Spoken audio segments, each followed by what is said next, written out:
Hello, everybody. My guest today is Douglas Girvin. He's the CEO and founder of Stantive Technologies Group, whose flagship product, OrchestraCMS, is the first and only known enterprise-class content management platform built 100% natively on the Salesforce platform. Doug, are you ready to take us to the top?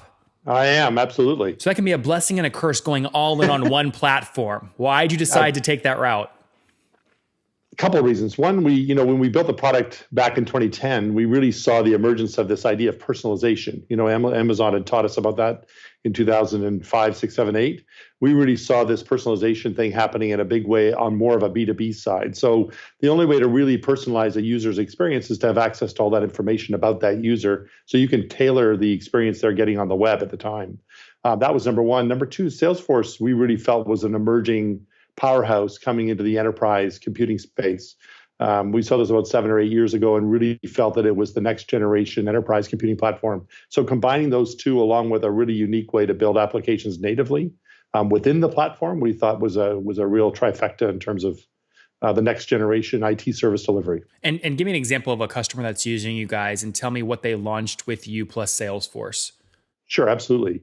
A great example would be AstraZeneca, big global pharmaceutical company. So they are dealing with 10 different languages, 40 countries, 65,000 employees, 20,000 contractors.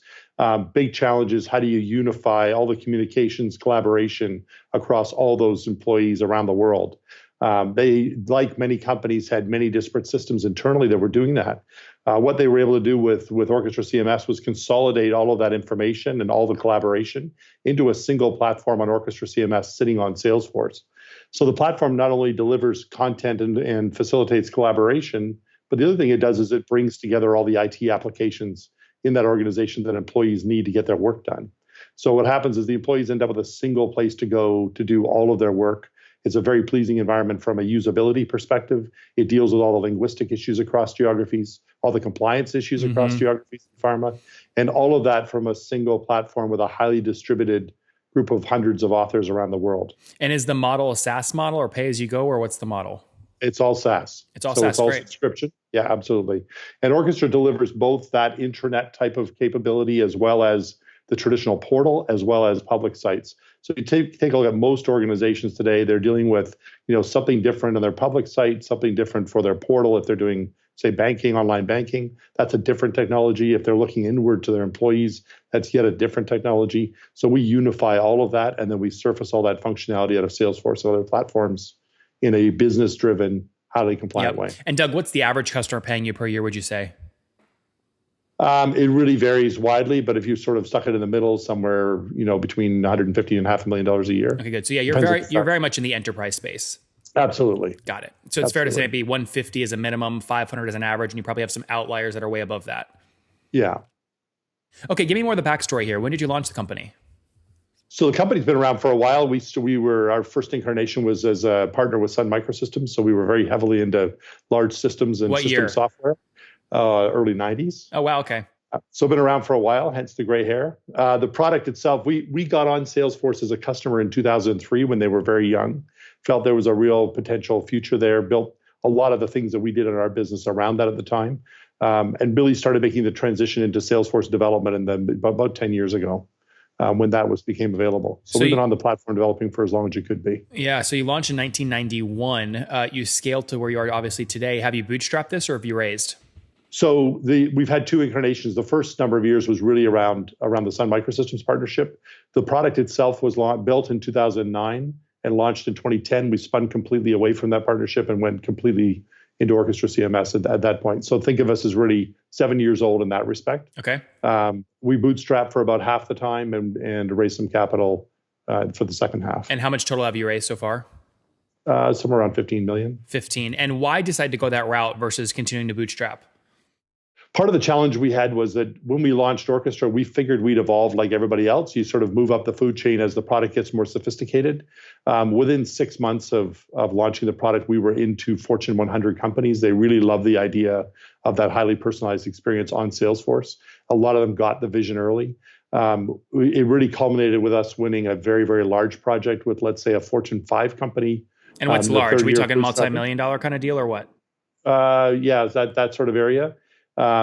And that was really at the end of what we felt was we could do with bootstrapping, because the challenges to build to that level of scale and sophistication were too high. So we had to raise capital and really build out the engineering capability at the time. And over the past 10 years, what have you grown your customer base to? It's somewhere north of about 50 large enterprise customers, mostly in the Fortune 500, Fortune 600 space. Got it. Can we put a cap on that? Can we say between maybe 50 and 75? Is that fair? Yeah. Okay. That's fair. That's good. And how are you landing these customers? What's your team size today, and how many of them are dedicated to sales? So we probably got about 8 or 9 dedicated to sales, either from a technology, sales engineering, marketing, or pure selling perspective. Those deals come from a variety of sources. Some of them come directly to us through the web and other means, social, et cetera. Some of the opportunities come to us with our partnership with Salesforce.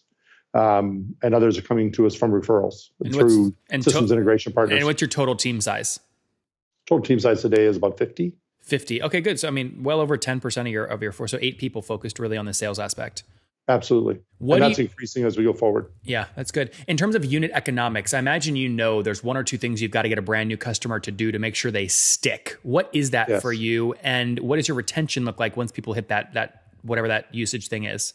So what happens is we typically go in very sophisticated implementations that are sticky by nature. So we've got one customer who uses us for everything digital. There are others who use us for 1 or more specific projects. But when you're a global intranet, as an example, in the first instance I gave you, that's a reasonably sticky situation. So our retention rate to our churn on a revenue basis has been negative for the past 3 years. We see probably 3 or 4% churn in terms of number of customers leaving, but in terms of revenue, it's negative. So a number of the early customers who are smaller tend to drop off if they get acquired or they leave Salesforce. Otherwise, we retain the vast majority. So with that being said, how do you make sure you don't accidentally lie to yourself about what lifetime value is? Because you could just tell yourself it's infinite, spend as much as we need on CAC. No, we definitely are not trying to spend as much as we can on CAC, and we do invest quite heavily in retention. One of the things about enterprise, as you know, is the customers are very sophisticated. They've got very strong demands. They're evolving very quickly, especially in an era of digital transformation. So we spend a lot of time and effort making sure those customers continue to be successful with the platform, get the most value out of it. And that tends to end up with our presence in those organizations growing. So we would never lull ourselves into believing that's infinite. So that's something we work for. So what do you, in your brain, what do you tell yourself like minimum LTV is in terms of dollars? Oh, I couldn't tell you in terms of dollars because it varies by customer. But I think if you were to look at our average customer length, it's between 5 and 7 years, 5 and 6.5 years now. So most of our customers are with us that we started with, and they continue to stay with us. That's great. Every cohort is different, but a way to kind of normalize is to talk about payback period. So what do you like to keep your payback period under? Probably about 12 to 18 months. Okay, good. That's where you are now? Yeah, absolutely. Interesting. And then so we obviously have team size 50 folks, healthy economics, payback 12 to 18 months. You mentioned earlier kind of minimum ACV around 150 grand. So we can assume you're spending maybe around that, right, to acquire that customer if it's 12 to 18 month payback. It could be. And we do have customers who are smaller, and we have customers obviously a lot larger. Yeah, obviously I'm talking somewhere averages. Around that. Absolutely. It's tough. It's tough when you have a wide range, and I force you to talk about averages, but it's helpful. Yeah. Well, and we've got customers who are small in numbers in terms of employees, but huge in reach. And then you have the customers who, we have our largest customer is over 2 million employees. So that's great. Where are you guys all based? So we're based all over the place. Our headquarters in terms of engineering, support, and administration's in Kingston, Ontario. So about 100 miles north of Syracuse, New York, if you're in the US. We have people in Ottawa and Toronto as well. And then we have people scattered across the US from East Coast to West Coast, and then a team in Australia as well. US, Canada, and Australia. What was the Australian team? There's a team in Melbourne in Australia. Oh, got it. I thought they cover that region. Do they have a specific? So they're sales folks, or is it development or support? Sales. Okay. No, all development support is here locally. In Ontario. Yes. Interesting. Okay. Yeah. Now, in terms of size, I mean, look, you said 50 customers, 150 ACV minimum. I mean, I can do a minimum multiplication there and say what you guys are north of 7.5 annually currently. Somewhere around there. Yeah.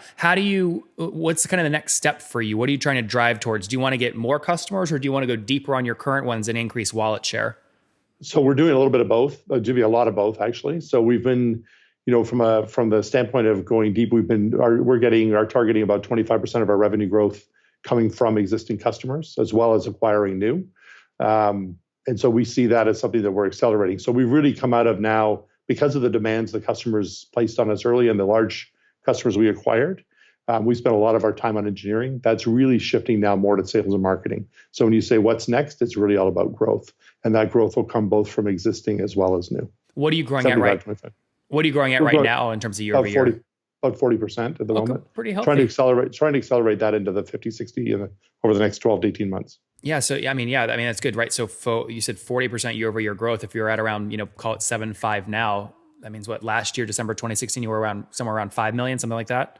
Something like that. Yeah. Interesting. That's great. And dividing that out, obviously to get to MRR number, that's gone from about 410 grand a month up to where you are now, somewhere around 625 grand. So healthy growth. Now, did you raise capital in between that period, or the capital came in before 12 months ago? It came in before. Okay, got it. So we've really been running on that since. Oh, that's good. So listen, whenever I look on a thing and I see funding date was more than 12 months ago, you're right now either in acquisition talks to sell or you're raising your next round of capital. Which one is it?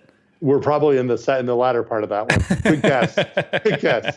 So the goal really is what we feel now is we've got a lot of traction. There's a lot of customer acceptance, good position in the market. There's the market's evolving in our direction, we feel. So really now it's all about trying to just drive the growth. That's really where we're at. All right, let's wrap up here, Doug, with the famous 5. Number 1, what's your favorite business book?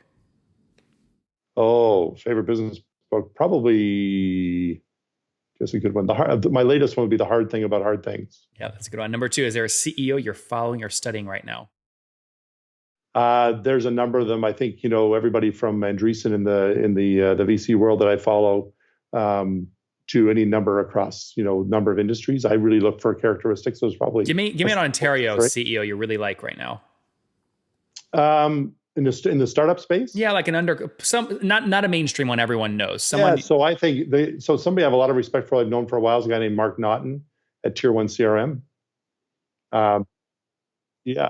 So we have a partnership with him. He's an outstanding leader, I think. Number 3, besides your own, what's your favorite online tool?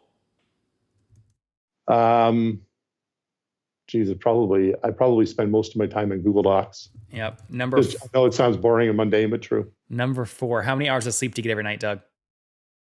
4 to 6. Okay. And what's your situation? Married, single, you have kids? Married, kids, older. How many kids? 3. Oh, wow. Okay. And how old are you? 56. 56. Last question. Take us back 36 years. What do you wish your 20-year-old self knew? Oh, 20. Yeah, I think never underestimate how hard this is to actually get done. I think we all walk in with our eyes sort of half open, very idealistic. Don't raise enough money in the first round, so you have to do a second one.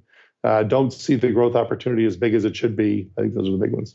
Entrepreneurship is tough. Don't underestimate it. You guys heard it here from Doug, launched many years ago, but really pivoted big time in 2010 when he started and said, you know what, we're going to take a bet here on Salesforce, really scale with them. They since launched OrchestraCRM. They're currently serving about 50 customers that pay a minimum of, call it 150 grand a year. So they've grown over the past 12 months from about 5 million in ARR to now today, December 2017, around the 7.5 million ARR mark. Healthy economics. So churn is almost non-existent, super high retention, 97% logo retention, net negative revenue churn. CAC payback period is about 12 to 18 months, so healthy there with their team of 50 folks between US, Canada, and Australia. Doug, thanks for taking us to the top.